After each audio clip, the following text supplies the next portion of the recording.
Video's going? Both are good. Oh, you're close. Oh, Okay, shit. I'm gonna leave right now. Oh, let me get that. Ooh! Oh, Thank you to that Is girl this on the- Fiverr. Oh, it's a girl. right. Yeah, it was a girl on Fiverr. I'll be right back. Okay, thanks, Rick. Ronnie. Great. I'll be back. Oh my gosh, ladies and gentlemen, welcome to Whiskey Money. It's a podcast. What is it about, Ricky? It's about whiskey and money. It's about whiskey and money and shooting shit. Yes. Thank you. We get to talk about movies and jokes. We get to talk about movies and jokes. Jokes about movies. Jokes about movies. The movie we're talking about today is Kate on Netflix, starring Mary Elizabeth Winstead. Oh my god. Like, The patron saint of our podcast, since this is our first episode. what? Mary Elizabeth. What about Joe? Like, let me point it out. Like, she's still alive. She's on there. Praise the Lord. Like, Shut up. hey, she's actually on the third floor. She is up there. Thank you to Ronnie for letting us use his space, Mad Space Greenville. If you need to do some photography, videography, or OnlyFans. I mean, whatever pays the bills. You know, or like some Snapchat, or if you're an Instagram influencer. Snapchat Premium. I'm not saying my lawyer. So we got to do a couple podcast things. We're gonna have segments. We're not just gonna talk about the movie. And we're also gonna ingratiate ourselves to the audience. So that's really important. So I was thinking maybe we could tell a cute little personal story, a little. Oh man. A fun fact, if you will. I wrote one down. I don't think you want me to read it. Do you want me to read it? Oh. Do you see that one that says Ricky? Here. Am I allowed to say that? Man! Oh! That's a good one though. Here's That's mine. good. Mine was, I was attacked by a roommate in college. Physically. True story. I feel like I remember this. Yeah. I'm not going to tell the whole story, but just enough to satiate, get some personal interest. So do you have something personal that you would like to share? I'm really bad when it comes to anything dating. Like, dating. So, I'm not the most forward-thinking individual, so. Legit. Great. Beautiful. Thank you. Now we've ingratiated ourselves to the audience so you guys can empathize with us and join us on this journey. Let's see. Oh, the news. That's another segment a lot of podcasts do, the news. So what most podcasters do is they talk about news that they have no business talking about. So we're going to do that today. I'm just going to Google news. I'm going to see what comes up, and then we're going to give our hot take on it. Something with Biden? Oh, guess who it is? Papa Trump. What did you do this time? But it is about Biden. The pictures of Trump, the word is Biden. Biden White House waives executive privilege for initial set of Trump-era documents sought by January 6th panel. What's your hot take on that, Rick? So they released documents? I don't know. Let's find another one. What about Biden and his documents? Here's a different one. Instagram, Facebook, and Facebook Messenger go down for some users for the second time in a week. Hot takes. Oh my gosh, I have a hot take. Facebook is garbage. I said it. I'm sorry, sponsors. I'm sorry to anybody who might be listening. Facebook's listening. But Facebook support, it's not helpful at all if your exist. account gets hacked. No. My Facebook account got hacked 3 weeks ago. Yeah. And for some dude in Vietnam, I guess he's like, oh, my name's Asian enough to his. Yeah. And then They're like, can you send us a photo of yourself? And he just goes. I was like, is that rude? Why do you look better? He literally hacked my Facebook. 3 consecutive emails I got. Before I woke up at 7 a.m. on a Wednesday, it was like, hey, someone's trying to access your password. It's from Facebook, right? Another Facebook email, hey, someone changed your password. Hey, someone changed your email address. Yeah. And then you don't get any more emails after that because they change your email. And I was just wake up what? And then I'm checking support. Is there a customer service number? Newsflash. There's no customer service for Facebook. No. It's all a help forums, and then everyone just being helpless. Unless you have Mark Zuckerberg's number. If you're Andy Samberg and is best friends with Mark Zuckerberg, then, I bet Andy Samberg can get his Facebook if it gets hacked. Andy Samberg, can you get my photos back? Cool. There are 13 user members. I have records of girlfriends I dated, and now no one's gonna believe. No one's gonna believe that you actually had a dating career. It's no, you didn't, Ricky, you virgin. No, I swear. They were there. Oh Oh my gosh. Okay, I feel like another thing we have to address what we're drinking today. Ricky, what are we drinking today? We are drinking some. Wait, I don't know if I should show brands, but Yeah, show the brand. Yeah, Okay. I don't know how laws work. So, like, this is 620 South Carolina's own rye whiskey made into some old fashions. Old fashions. Some bitters, some Really, sugar. really nice. Ricky's got excellent presentational skills. He's the Gordon Ramsay of making a fine drink. And it's an excuse to get drunk, you know. So, well, I'm already feeling it. I sort of kind of skipped dinner. But like, I ate like a Cheeto. Like, I know. I thought you were gonna say you pre-gamed or something. I pre-gamed, like, and then I drove on the highway. You know, because I think about the children. Like, think of the children. Oh, we'll probably have to have some sort of one of those legal disclaimers at the beginning and end of each episode, like we're a Heineken commercial. Drink responsibly. oh, drink responsibly. Drink responsibly. What's your Clemson good number? Hot takes. You know, I'm not thinking. I do want to make as many local references as possible because we are in Greenville, South Carolina. Oh, lots of new and up and coming and sexy podcasts are in New York or LA or perhaps Chirac, where you and I are hailed from. Today, am I not allowed to say that one out loud? I don't even know what that means. Chicago. Oh, yeah! Chi-town? Yeah, which is ironic because we're in South Carolina. We're both from the Midwest. Yeah, but we're in Greenville, South Carolina.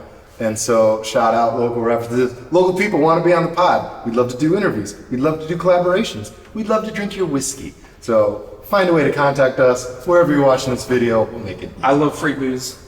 Yeah, I like free booze too. Yeah. All right. You want to talk a little bit about the movie? Oh my gosh. Okay, so just kind of first thoughts. First thoughts was Like a plot synopsis. Okay. Oh, yeah. We watched Kate on Netflix, which is a new action adventure movie starring patron saint of the podcast. Mary Elizabeth Winstead. Of Scott Pilgrim versus the world fame, but you knew Sky her High. from Sky High. Sky High. She was the Final Destination 3, a little Really? underrated. I mean, the best of the, what are those dumb J.J. Abrams movies? Cloverfield? 10 Cloverfield Lane. oh, that's right. She kills it in 10 Cloverfield Lane. I forget about that. That's Oh, kind of a perfect movie for me. I almost think it's Trash, but it's kind of a perfect movie for me. the shaky camera. No, because it's like a psychological thriller, but maybe it's a sci-fi thing, and they're like, screw you, it's both. It's both. It's like, Yeah. it's all of the above. So here's the plot synopsis. Slipped a fatal poison on her final job. A ruthless Tokyo assassin has less than 24 hours to find out who ordered the hit and exact revenge. Okay, wait. So, and I guess you probably got that from like the internet, like Yeah. some like website, because like I didn't. It all takes place in Tokyo, right? That's the Yes. backdrop. That's what said it. Except all the important people are Not Caucasian. I was supposed to say not Tokyo. I thought they were gonna address it at some point, but they just don't. Because I thought the whole thing that like, so we watched it separately, and I watched it with my brother, Yeah. and just like with Eli, we like make riffing jokes and stuff. Like, oh gosh, what was my point? Hold on. ADHD. Oh, hold on. There's Asians? a point. There's a Asians. point. Something about white people. Oh yeah. So it's the two leading characters is like, or two main, right? The A-listers are like Mary Elizabeth Winstead and then Woody Harrelson. So two white people in Japan. Not necessarily weird. I assume that they were like, that they were like, they traveled around the world. Right. And then they were just doing missions in Tokyo, Yeah. but it turns out to be the last one. Yeah, like not to skip too far ahead or anything, Oh, yeah. but like one thing I wanted from the movie was like they could have built a little bit more lore for me You know- on the secret society. I think this movie's gonna like draw a lot of comparisons to John Wick, if you've seen that. Like it's definitely like chick John Wick. And John Wick has that whole like underground with the money and the gold drop coins, and it's just a little bit of fun world building. And I thought they were gonna have you seen Wanted with James McAvoy? Oh, yeah. And there's that whole like secret society with the thingy. I thought they were gonna do something like that. I could have used with a little more coloring of that. It's like Right. they were, because what John Wick does best, and I know like, and I mean with the sequels, like John Wick and Keanu Reeves fans are like still like on board. And I've also heard people who kind of started to be like, and I will agree, like the John Wick sequels are getting a little like silly, you know. Returns. Yeah. But like so just like the first movie that made it so great was that ambiguity and subtlety, where it's Yeah. like it's just Keanu Reeves. You guys remember him? And then it slowly does the world building. So like, who is this guy? He's just crazy. Like it's without doing like exposition dumps where a character comes on screen and it's like, so anyway, in the world of the Earth, we have an entire society. They slowly build on that, and it's like a lot of movies like try to do that now. The John Wickian revenge action thriller, but I feel like when it comes to the world building, that is a good point when you point out with Kate. Because another similar John Wickian movie that I saw recently was Rapid Man with Jason Statham, which I have some problems with. Do you have Jason Statham stuff? And it's like, there were parts in Rapid Man where it was like just exposition dumps by I mean, it wasn't too hard. Yeah. I think, and then with Kate, it was a little vague. It's an action-heavy action movie. Yeah. And another thing I didn't think I was going to bring up this early on, but like, I swear these guys and I watch the same YouTubers who do action content. Because the way they shoot, Corridor Digital, great YouTube channel, and everyone in those crew, they've shot a lot of action content. And it was giving me a lot of that vibe of like a YouTube short where it's like a little bit of a storyline and like the dialogue's like sketchy, but it's just enough to you get the context and then you go. But they kind of had to turn that into a big movie.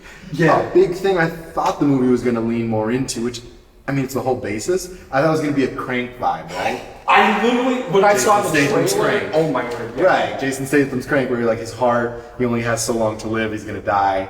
And weirdly, Amazon just dropped an action chick movie with Kate Beckinsale called Jolt, which I haven't seen, but that's very Crank, because I think she has some sort of electrical thing going on. And you need to like constantly stop your stuff. So like it's kind of weird that they both manifested at the same time. And yet, it's like, it's, because I said with my brother as well, but like, do this, so when we saw the trailer drop, we were like, wait, is this just like a female like Crank? Right. But the aesthetic is like so different, right? Because you have a younger Jason Statham who's like a little bit like, I remember as a kid watching Crank 1 and 2, they were all over the place. It's like the shots, zoom-ins, and I was like, what is happening? There's a random sex scene with the guy's yelling girlfriend in the middle of a public place. Yeah, right around like, this was obviously like years pre, Me Too movement, because you start off aggressively. I tangent. So Jason Statham's Crank, spoilers. The movie's more like 20 plus years old. Like you gotta. No, it's like 10. 10. It's like 12 years old. You might be.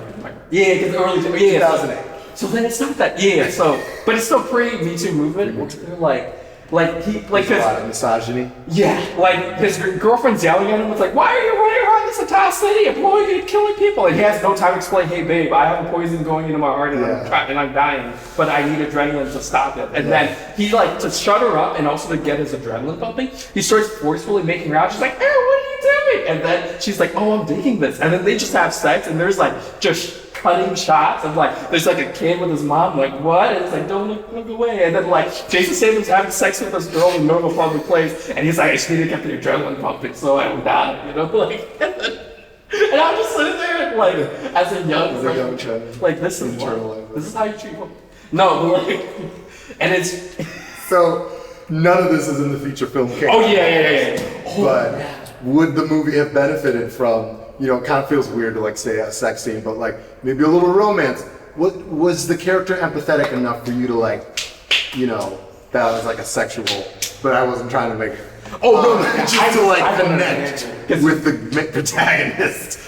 Because, Did you feel like she was empathetic? Because that is a good point, because it's not, they're two big, like Crank is an opposite example, where it's just high energy, high thriller, early 2000s, like, rock music and stuff. And then you have like subtlety, like, I think they showed like an early opening shot of Akira on a Tokyo building or something. There's an anime playing on a building. Oh yeah, and I wonder if like, okay, I haven't seen Akira, but like Kate like feels like that sort of Akira aesthetic where it's like subtle, dark shadow near the wall. Yeah, and Akira's not really like a sympathetic, like he's an asshole. Yeah, and then like Kate, like, Akira's not the main character in Akira, I know. Oh yeah, it's actually Canada and the other guy. Canada! Not Sasuke. Maybe Sasuke.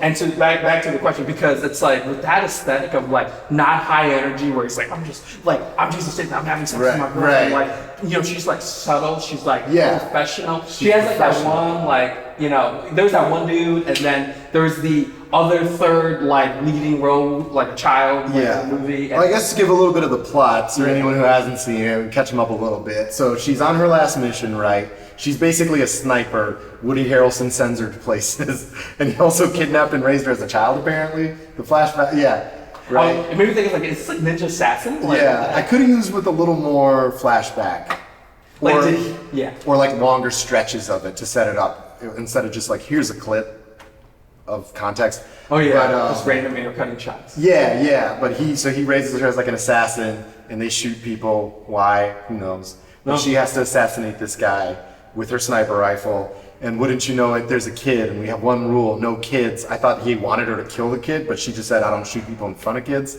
I feel like trained killers don't care about shooting people in front of kids. I guess they don't want to shoot a kid. Yeah. The kid's just there, it's like, I don't know. You've been killing people all your life. So, whatever, she shoots the guy, and then you zoom in on that little girl's braces.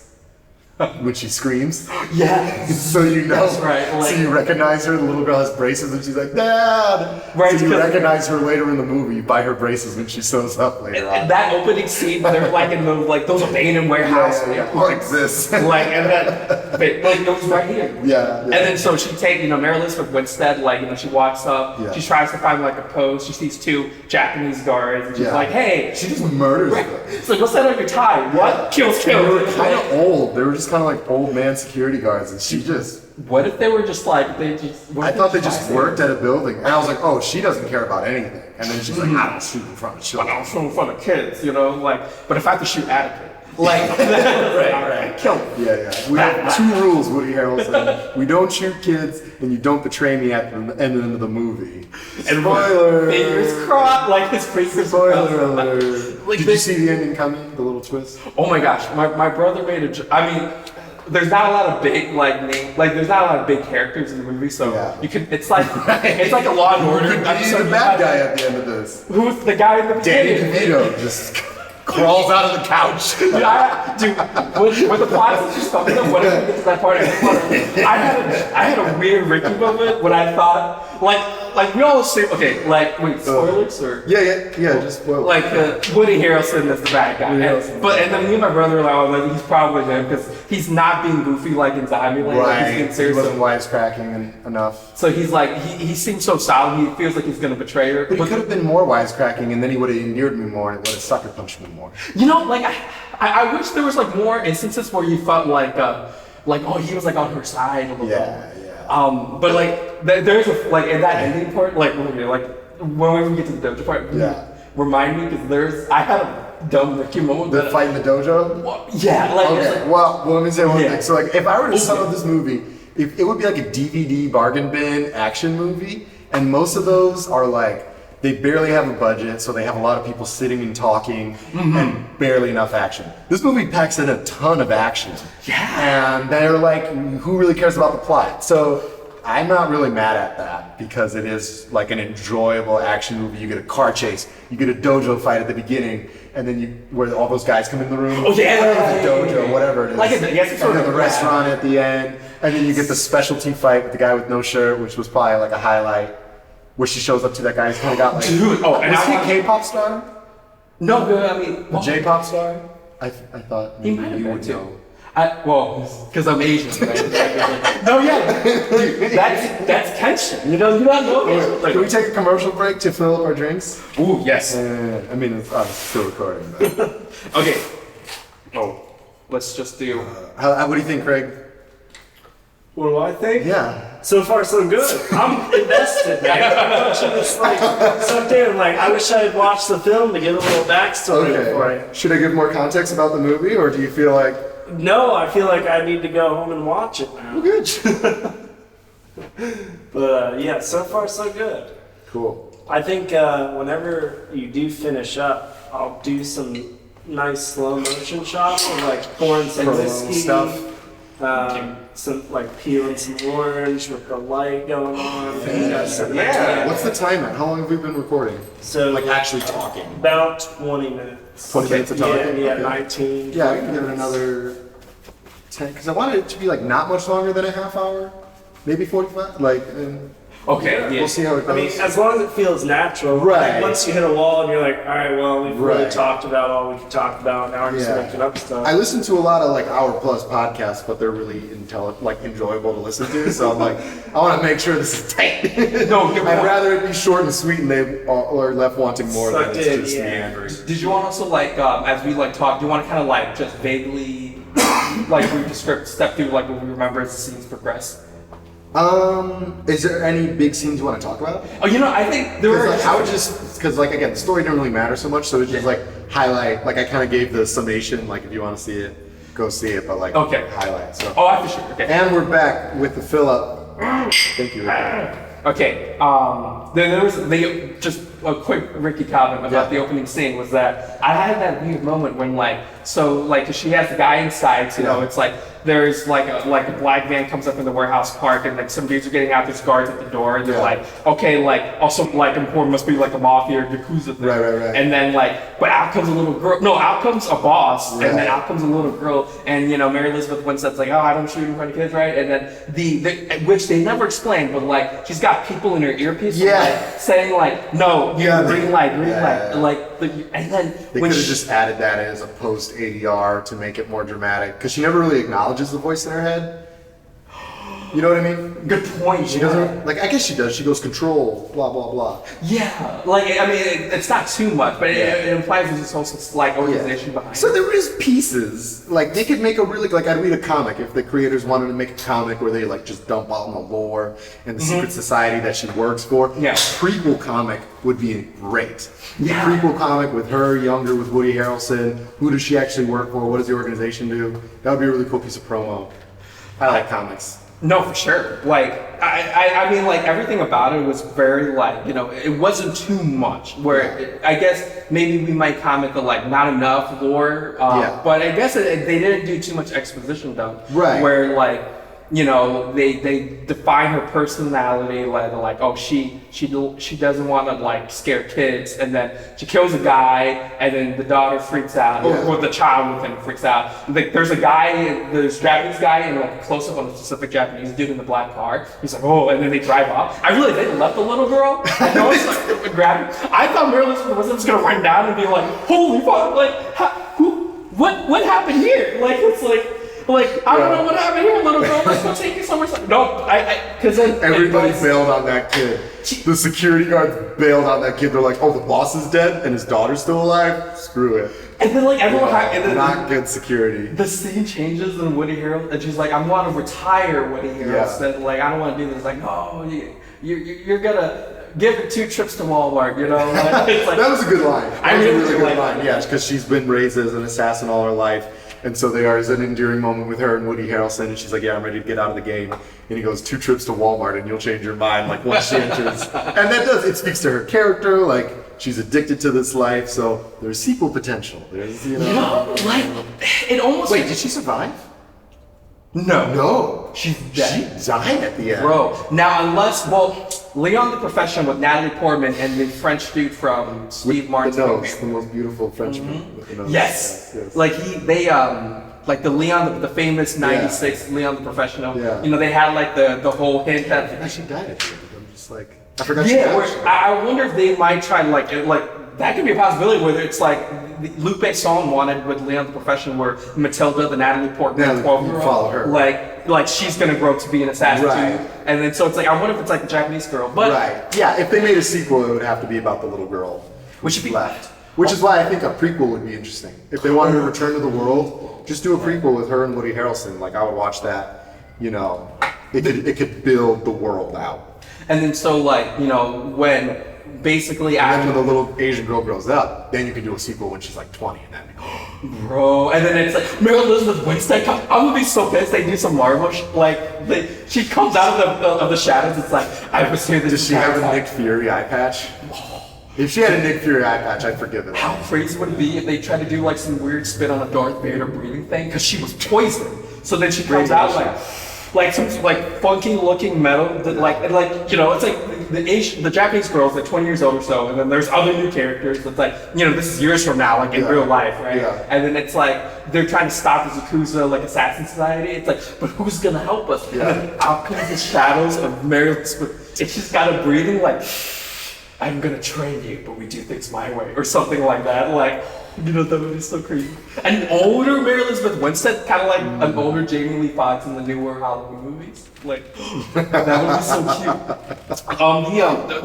The one thing I do want to like, kind of just like, I guess praise was the whole fight scenes. Yeah, I was gonna say, like, you gotta give Mary Elizabeth Winstead a shout out just for like believable action.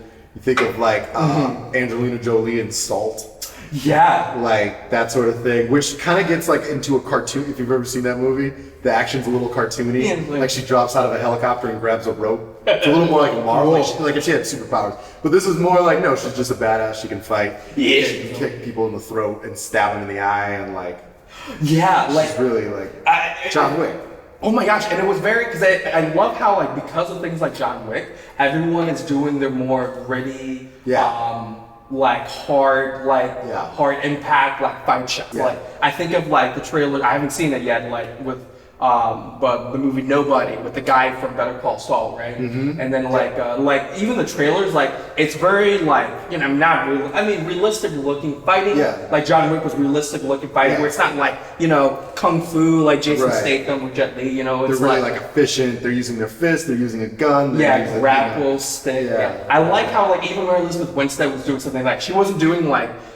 Which I wouldn't dog on a movie if they did like, you know, like some homage to kung fu movies, but it wasn't very too like, you know, formulaic kung fu. It was like, she was like, I have a gun and I'm trying to figure out who poisoned me with this radiation, you know, and then it's like, and then they're like, oh no, the gun's out of bullets, and then they like she has to like, you know, kick a guy in the neck and like stab him. There's a great fight scene where she shows up to this guy's apartment, the J-pop guy looking thing. And there's a great one-on-one fight scene. He's really good. What works too is like she's slowly losing her strength. So at the beginning, she beats up like 40 guys, and then it's like, now she's like radiated and she's less powerful. So she's struggling with this one guy who's also a really good fighter. And she does that cool thing where she grabs like 2 wine glasses and smashes it. Yes. It's just like 2 daggers. And then even like, and shout out to this movie, because it's, I mean, I guess it's 2021, like we're getting more modern, like as opposed to 20 years ago. Yeah. Where like, that guy we're talking about when she goes into the apartment, so Mary Elizabeth Winstead's character and the Japanese girl, they team up like unintentionally because she's trying to find the head Yakuza boss because she believes that he poisoned him. Right. And then so one of the advisors who works in the Yakuza he's gay, and like it's kind of dropped in a quick line. Because that's his boyfriend. And I was like, you know, and I was like, I was like, not following the plot. It was very like it was very like get to the boss of the level, and then like, now who do you work for? And he's like, I'll never tell you. And then it's like X to punch, interrogate, and then he tells you, and then to the next level, and then she works her way up to get to the next boss until eventually you get to Woody Harrelson.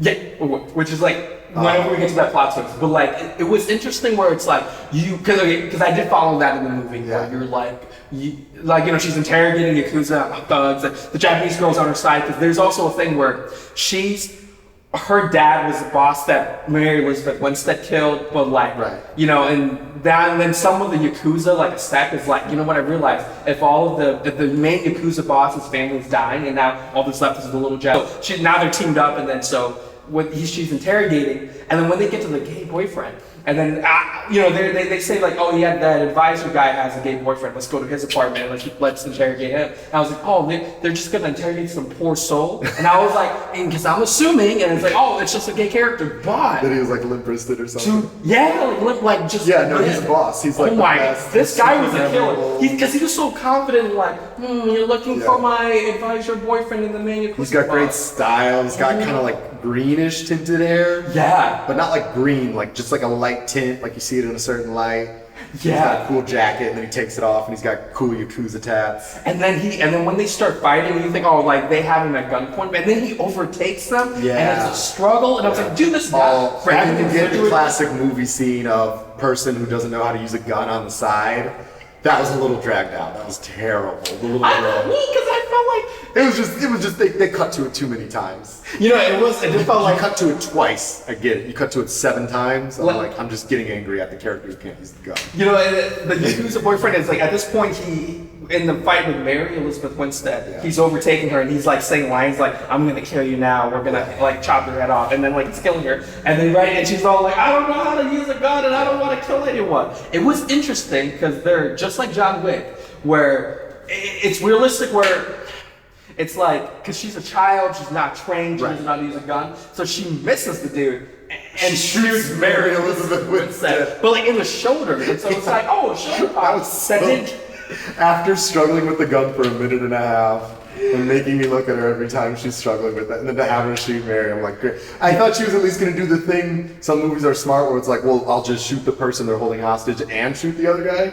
Oh yeah, like I thought she was going to do that, but she doesn't even do that. She does clock him on the back of the head with like a coffee grinder though, and it's gnarly. That was And I love although I like that they're trying to press upon the like in the beginning of the movie she saw her dad die, and then now all these people are dying around her, related, like associated to Mary Elizabeth Winstead's struggle, and she's just seeing all these people died, and then and she's grown up in this Yakuza family her whole life, but she's not really Yakuza. So when she kills the dude, I love like she's all like, "Oh my gosh, I just killed him, and I just he's right. dead." And then She has like a traumatic moment for the little girl's first kill. It's really traumatic. Although it was weird when you cut the next shot, like, okay, the fight's over, now they look for clues. She's suddenly back to like normal self. I mean, I guess it's like kids bounce back. I mean, that kind of like, it's creepy, but like the realistic part of the movie is like, yeah, if you did raise a kid from their childhood, like there's sicarios in Mexico who are like freaking 13 years old and they start, and it's just like, that's their life. So that kind of works as like a great, if you've seen Sicario, great movie. I do want to make one last movie comparison, shout out. There's a great, dope as hell short film on YouTube do you remember that video game called Sleeping Dogs?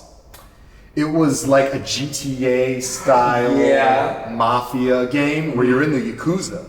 And so there's a lot of comparison. It was called Sleeping Dogs. I think they made a second game, and it was like a super brutal, violent fighting choreography where like people are getting stabbed. And you can throw people into like walls and stuff like that. And this guy on YouTube, Punisher Clint from the Corridor Digital crew, did an incredible like 10-minute version of Kate, like as far as it's in Japan and there's a lot of action and stuff like that, called Sleeping Dogs. It's a short film on YouTube, you can watch it. And it's like a hard R.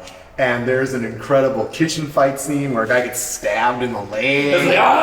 All this stuff. Like, honestly, that's why I was like, these guys, I think they probably run into EMC Monkeys as a crew of stunt choreographers who worked on that short film. I feel like they rub shoulders with the guys that made this film.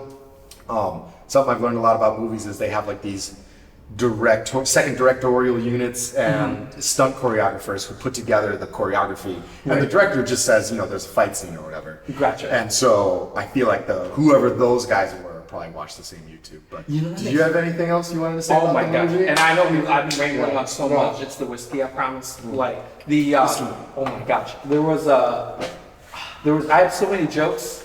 Like. Because there's like these little quick moments. But like, what was it, the best one? My only joke was, isn't it funny that all the important people are white? And it's they just needed to address it a little bit. There was like oh my gosh. Okay, so basically so as you can imagine, it's like Crane, like it's like John Wick, like he's fighting Kate is fighting to the levels to the main boss. The guy who's the uncle of the Japanese little girl. And Japanese little girl who's been hanging out with Kate this entire time, Mary Elizabeth Winstead. Japanese little girl doesn't realize who Kate is and that she killed her dad. Yeah. She assumes that it was her mean old Yakuza uncle and stuff. And she's saving this little girl, and she had murdered her father, so that's kind of like a plot point. And then when they get to the secret family house, they the little girl's sitting on a curb. She's like, "I'm gonna go inside. I'm gonna kill your uncle." So you cool with that? She's like, "Yeah, I'm cool.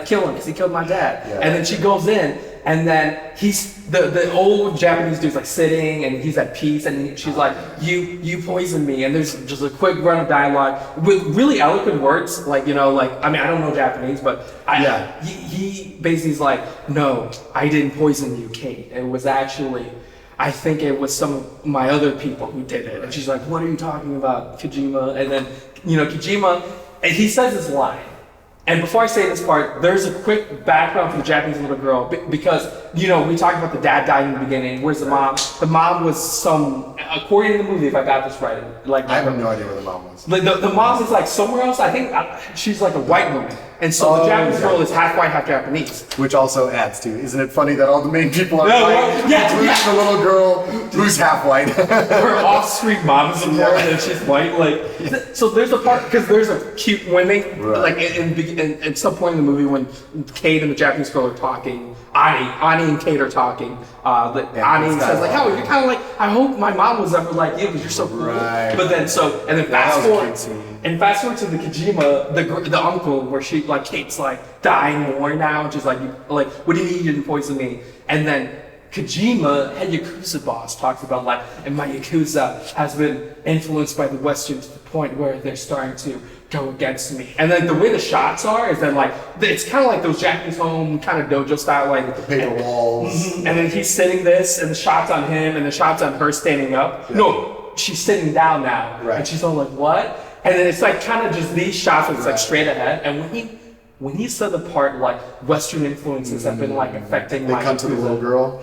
Well, I thought because the girl was half white, because that was mentioned. I thought it was some messed up plot twist that Ani was like the bad guy or something. Where like Western influences became like the mom had sex with the dad, and then they made the Ani, and then Ani was like, I thought there was gonna be a shot, and I told my brother like she paid Mary Elizabeth Winstead to kill her dad. Yeah, and then like she was. I thought there was That'd a shot. That'd be amazing. There was like a shot. And then I thought there was going to be like a thing where like you're Kate, it moves to the right, and Anna's standing there because throughout the movie she's handing her a gun. Like I thought it was going to be like, like I was doing this, and then my brother looked at me like, dude, that's the most far-fetched. It's really, but I love that. I do kind of love a movie where it's like you thought it was going this way, well, we're going this way, and even if it's just to be like.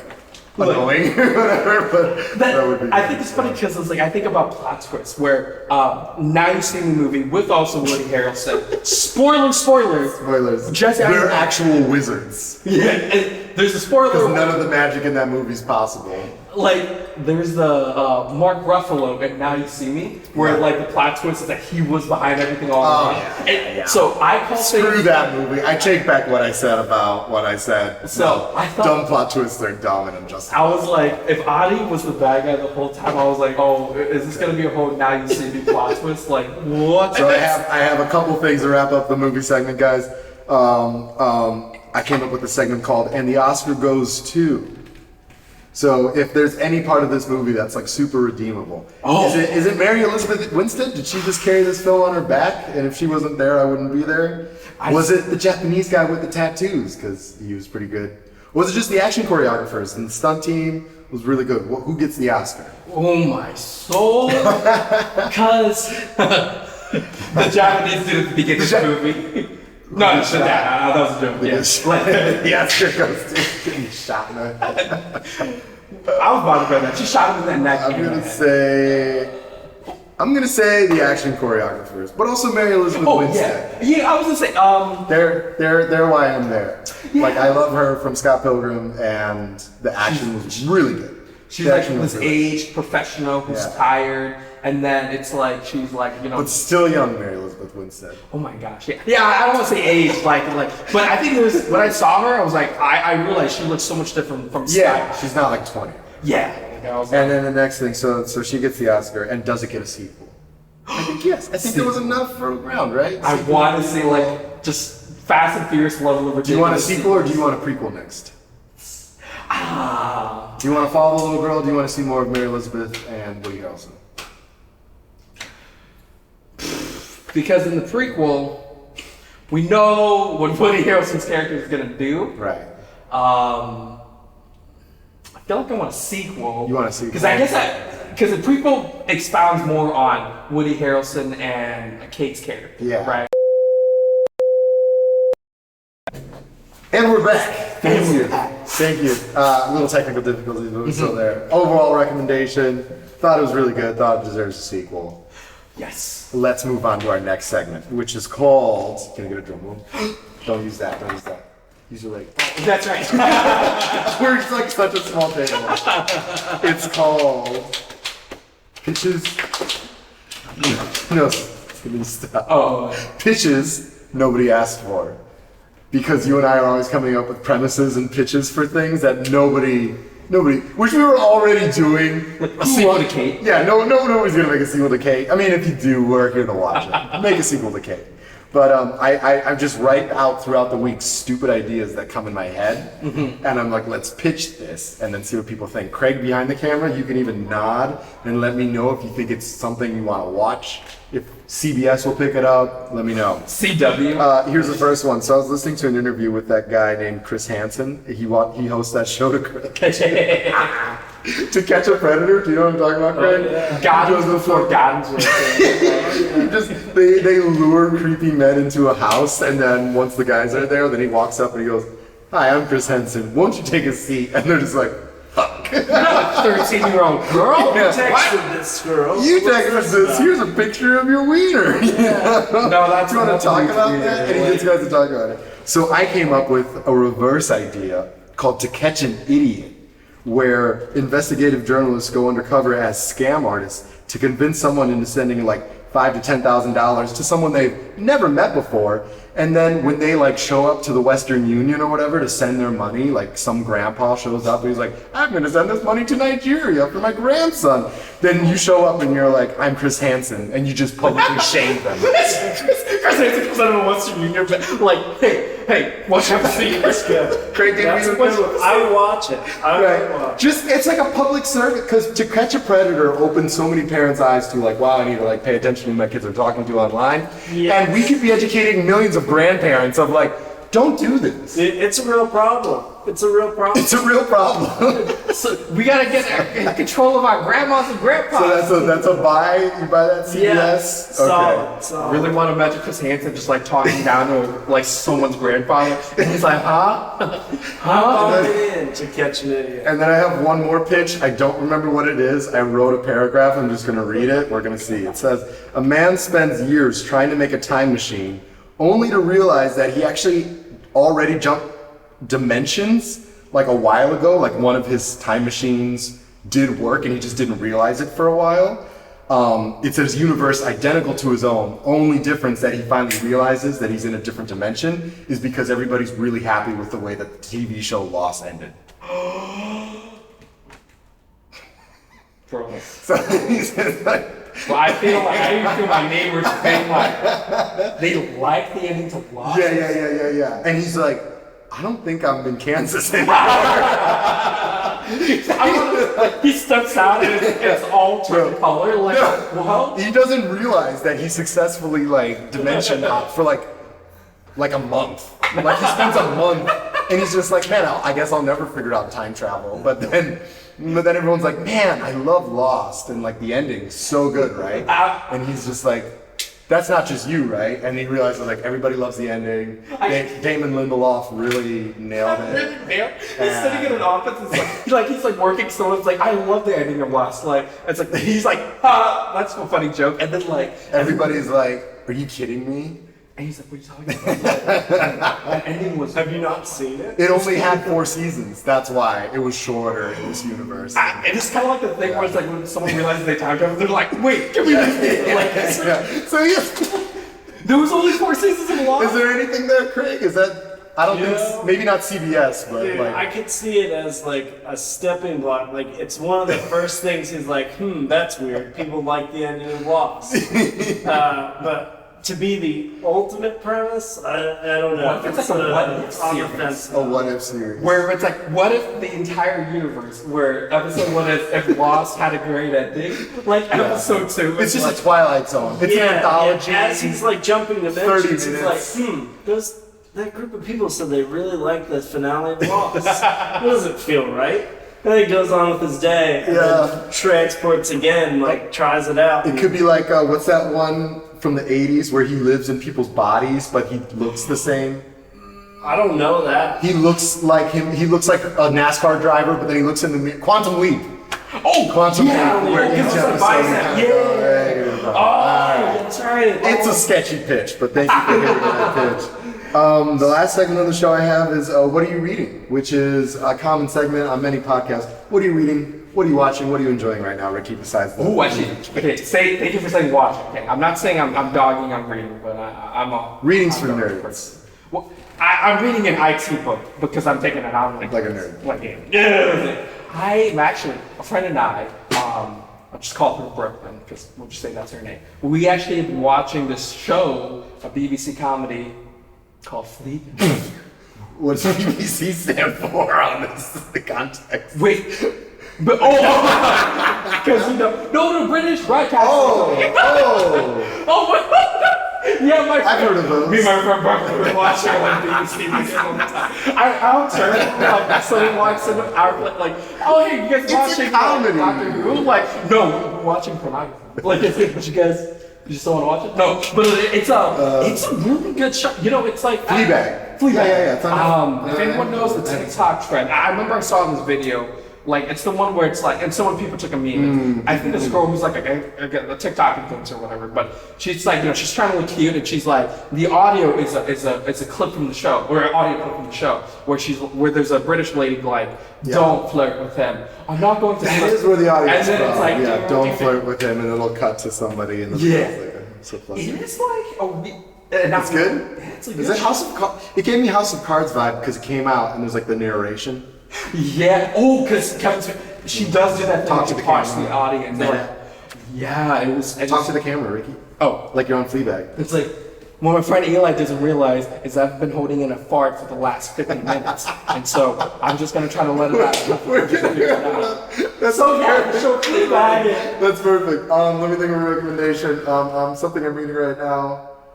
Shit, I was reading some comics, some YouTube. I don't know. I always like Canadians in cars getting coffee. That's really fun to watch on Netflix. Yes. Oh my gosh. Marvel's What If. I finished the What If cartoon show. Very fun. We can talk about it on another episode. No, I haven't caught up. I'm so behind on It's Loki. decent. The second to last episode is probably the best. The last one's good, but like I thought the second to last was really clever, and then the last one, they're just like, now we're gonna do action. Because I feel like there's so much of the Marvel Disney Plus shows I need to catch up on, so I do need to catch up on. They're decent. Yeah, because they look so fun. Oh my goodness, I love it. Well, Ricky, thank you for doing this with me today, bud. Dude. Craig, thank you. Ronnie, Mad Space Greenville. Thank you guys for hanging out with us. We hope you had fun on Whiskey Money. This was the first episode. Here's to many more. Cheers. Cheers. Outro music.